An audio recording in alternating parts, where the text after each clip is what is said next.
40 minutes crying like a baby. Bikers, joggers, tourists, runners, they went by me. Police officers searching for suicidal people went by me twice. I'm standing at the ledge, leaning over the rail with tears flowing down to the waters. And I thought to myself, absolutely nobody cares. And then the voice in my head said, jump now, and I did. And the millisecond that my hands cleared the rail and my legs flew over it was an instant regret. The depression was wiped from my mind, and all I wanted to do was live, and I thought it's too late.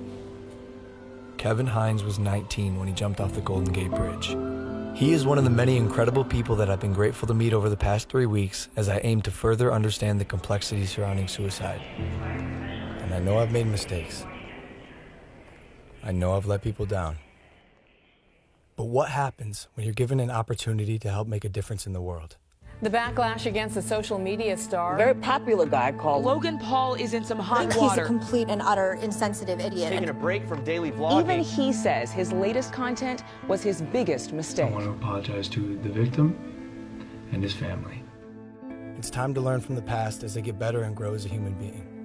I'm here to have a hard conversation so that those who are suffering can have easier ones. So I've never been so humbled in my life by a single event. Were you kind of shocked by it? I was shocked to discover just how big this is.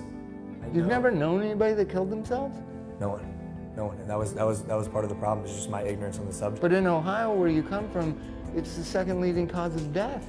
And I know while I'm not able to solve the problem by myself, I want to be a part of the solution. And that solution began across the country in New York City.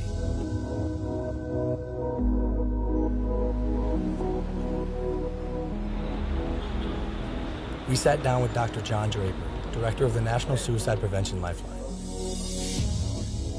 We have to change the conversation publicly from just focusing on suicide and how something bad is happening and say, well, what do we do about it? Help people understand that the first thing they need to do is reach out and talk to somebody when they're feeling in despair. Because you're not alone with it anymore. They've done studies with people who are experiencing any kind of pain, including hanging off a cliff. You can hold on a lot longer if somebody is right there with you. I think as a society, as human beings, we just have to be more compassionate. And that includes me too. That's something I'm learning along this journey. And something else that Dr. Draper told me were the 5 steps that anyone can take to help prevent suicide. Step 1 is simply just ask. Ask yourself, ask others, are you thinking about suicide? And I know that sounds like a daunting question, but literally that question can save lives. And step 2, accordingly, would be just to listen.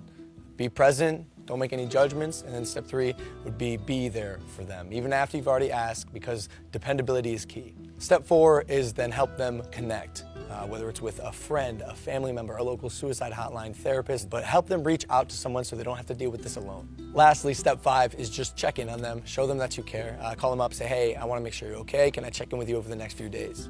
So one of the things that is so important about reducing stigma is getting stories out there about people positively coping with suicide. Do you guys know anyone I could talk to with the lived experience of suicide? Absolutely. We have quite a number of people that we could refer over to. Yeah. That'd be great. Yeah. And that's how we got introduced to Kevin Hines. 17 years ago, Kevin jumped off of the Golden Gate Bridge and survived. These are individuals whose stories, when people hear them, they say, you know, maybe I can get through. As opposed to hearing stories when people haven't.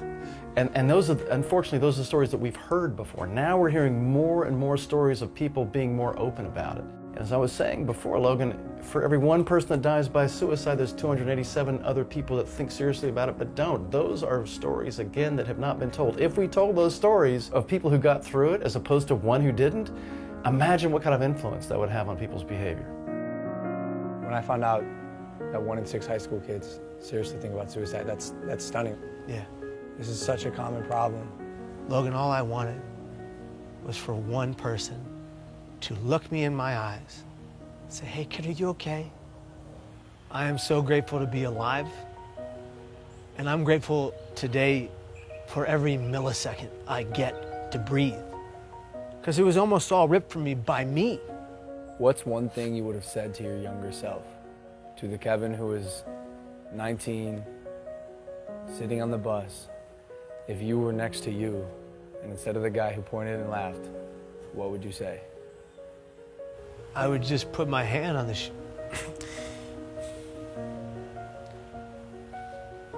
I would just put my hand on my shoulder and I would just say, I'm here for you. I got you.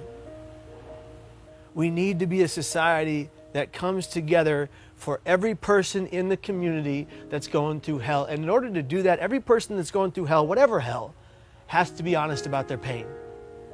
And if they're going to be honest about their pain, we are going to collectively answer the call and be there for that individual. Because if you don't see beauty in the next person you meet, you're not looking hard enough. You're incredible, dude. This is an honor for me. It's an honor for me too, brother.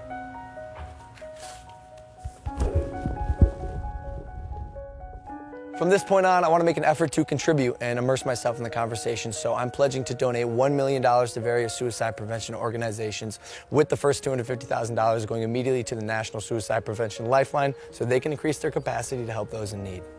For anyone watching, I want you to know you are not alone, and most of the time, crisis passes. So if you or anyone you know feels alone or trapped, I encourage anyone to call or even text the suicide or crisis hotline. Both of those numbers are below, and although this is a tough conversation, it's important because things can and will get better. It's time to start a new chapter in my life as I continue to educate both myself and others on suicide.